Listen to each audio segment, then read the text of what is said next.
humahanga sa tapat ng tanggapan ng Senado sa Pasay City.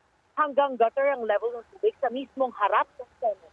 Pero sa kabilang bahagi ng Jokno Boulevard, hanggang hindi ang baha. Binaha tuloy ang ilang nagpoprotesta tungkol sa flood control project.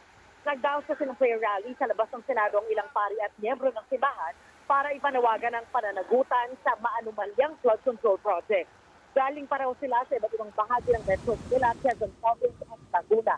Hindi raw sila papitigil kahit bumahan at tuloy ang buhos ng ulan. Mamayang hapon nakatakda raw silang magbasa patungong EDSA at papunta sa EDSA Shrine. Dito naman sa Karatatayan ko sa Manila ay malakas pa rin po yung buhos ng ulan at bahan na po sa ilang bahagi.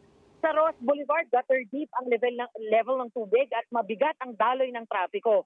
Tumirek ang ilang motorsiklo kaya walang nagawa ang ilang rider kung hindi itulak na lang.